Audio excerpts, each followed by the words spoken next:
Hi, everyone. Welcome to Spill the Tea Radio, where we interview awesome singer songwriters and those who influence their lives.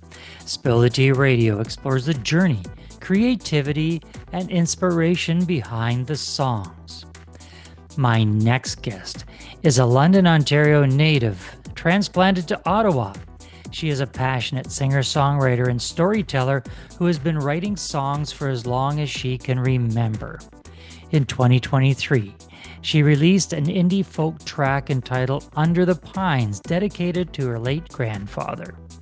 Her song Cloak of Fear earned her a semi-finalist spot in the 2024 Music and Motion Awards competition, a Canadian national competition for unsigned indie talent. So, let's spill the tea with Heliara. Welcome. Thank you so much for having me. So the competition, let's talk about the competition. Music and Motion competition run by Barb Keck, wonderful person who loves promoting Canadian singer-songwriters, as we do here on the show. Tell us about the competition. How did you get involved with it, and what's the experience been like? I'm so grateful to have heard about it. And actually, it was Barb Keck that you just mentioned who reached out to me on social media through Instagram and said, "We have this competition going on. I'd encourage you to apply." And it wasn't really on my radar at that point, but I had just put out Cloak of Fear, and so the timing was great. So I submitted it, and you get to pick your adjudicator. I picked Michael Hansen, who's formerly of Glass Tiger, and was really glad I did because I got some great feedback from him, and was totally surprised and humbled to learn that Cloak made it to semi-finalist. So thank you so much to all involved and the mission that they accomplish. It's really important, and we're all very grateful for it. We're going to get a little personal at the moment, not too personal, but a little personal at the moment because your professional training is not in music. You're actually a lawyer. And so do you consider yourself a musician trapped in a lawyer's body or a lawyer trapped in a musician's body? Let's just say that I work to live. So I love what I do. It's a really cool field that I practice in. I practice in language rights, and the team I work with is absolutely phenomenal. So super grateful for those experiences. And my field is languages, and I've always felt that music is just another language. It's the most universal language, in my opinion. So I think that it's all part of my passions. They all go together. A law is an honorable profession. I've got a few lawyers in our family and one Superior Court justice who shall remain nameless because his ego is already big enough. He doesn't need any pumping on that one. When you're going through school and you're and becoming a lawyer it's a lot of work. There's no question about it. It's a lot of work. Did you always have that feeling that I'm going to do this, but I really want to be a musician? At the faculty, so I went to McGill Law, and I managed to be involved in music throughout. I was part of Skit Night. I directed the choir. We're called the Transsymphonics because the program is transsystemic. So we deal with two legal systems, and so the choir is called Transsymphonics. And I was actually in a trio with two friends. We call ourselves the Law Dos. So I managed to keep up music throughout, but Your family is quite musical, and you have your grandfather who has passed away, and that you dedicated one of your albums to. He was in a barbershop quartet. How did Grandpa influence your life as far as a musician? So okay, so my paternal grandpa was, as you said, in the quartet. I actually have his piano still, the Yamaha that I play on. Under the Pines was dedicated to my maternal grandpa, Hmm. who passed away more recently. But I would, I think that harmony must run in my blood somewhere because whenever I'm doing a song, harmonies are one of the most important parts to me, and something that I love doing. And so maybe that comes from him.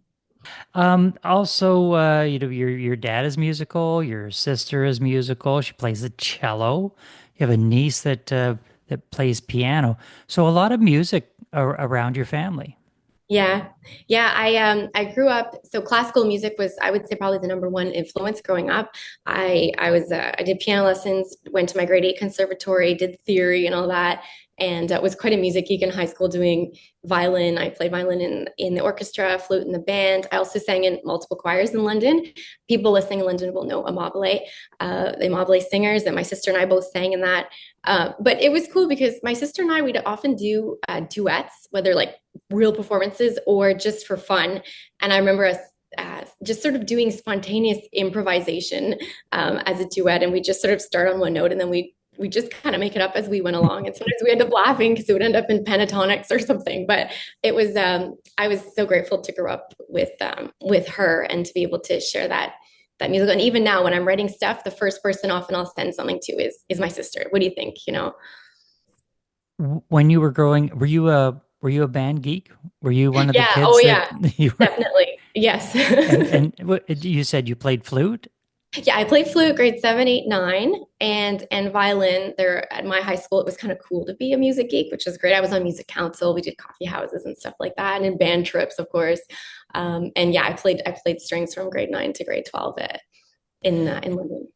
So with all the musical family, and we know that you didn't go to school for music, but with all the musicians in your family, with grandpa and dad being musical, was there ever a conversation about you becoming a professional musician right from the start, or was the conversation always, you know what, you need to go and get an education in something other than being a musician, and then you can do that for fun? Yeah, it's a good question. I had so many interests. And in high school, like I wasn't just a music geek, I was just a geek, like, loved school. Like I loved homework and stuff like that. Oh So I was my. really interested. I know it sounds funny, but I was interested in pursuing further studies. I did an undergrad in German and Italian because languages, like I was saying, it's a passion for me. And I was able to do masters abroad and then have some really cool work experiences before doing law. So I think I had so many interests. And for me, okay, school was, yeah, it was important for me to continue in that sense. You have done some open mics, as a lot of musicians do. What's the good, the bad, and the ugly of doing open mics? What did you enjoy about it? What did you not particularly enjoy about it? And what do you gain from it? I'm just grateful, to be honest, to have the opportunity to perform in front of people. And one of the open mics that I did was at Redbird Live here in Ottawa. And I brought my family with me, the kids, my nieces, and my niece. She saw me up there, and shortly after, she started doing piano. So I thought, I'm maybe a positive role model for her in that sense that she sees, okay, my aunt can do this, I can do it too. And so I'm super proud of her. And I was able to go to one of her lessons recently and to see the ownership. She's only 7, but to see the ownership and the interest she takes in her lessons is really inspiring. You were involved in your neighborhood Porch Fest. Tell us about Porch Fest. How did that get started, and what's it all about? It's a great initiative. It's very low key. Local musicians on their porches performing, whether it's covers or original music, and it just gives folks the chance just to walk around the neighborhood and meet new people and hear some music. It's great practice for us too. So I did that last summer. Hopefully, going to do it again this summer. And I live in a very musical neighborhood. I have to say here where we are, there's a lot of NAC musicians, and one of my neighbors and friends. Played cello for me. She did 3 tracks on Starry Skies, and also in a track that I released in actually in May of 2024. She also played cello for. So it's fun to have those sort of musical collaborations, and I feel really lucky to have people that close that are musicians. I'm interested to find out how artists come up with the names for their songs, how they come up with the names for their albums. So let's take one of the tracks that you did. I think it's called "He's No James Bond," and so that song. Tell us about that song. What's that song about, and how did you come up with that name? Yeah. So the story is I was accompanying a friend of mine who played violin, and we were playing Dvorak's second movement of the piano violin sort of duet. And the first chord or the second chord was really intriguing to me, and it sounded so modern. And I thought, oh, that sounds kind of James Bondy. I put an extra note, and then I did another chord, another chord, did a progression, and I thought, wow, that sounds kind of like a James Bond sort of a progression. I thought, well, why not sort of write a song that sort of turns that story on its head, or kind of has a new twist on it. And it is a song about an abusive relationship, so it's a bit of a heavy song, but it sort of there's elements of compassion there as well. It's a dark song, but yeah, and that's where the haunting cello. That's the one that Desiree, my neighbor, played cello for. So there's some really haunting cello parts to that song. Well, let's get into one of the songs that Heliara wrote. This song is the latest from her album, and garnered her a semi-finalist spot in the Music in Motion Awards competition. Let's take a listen to singer-songwriter Heliara and her song "Cloak of Fear."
That was Cloak of Fear by Heliara.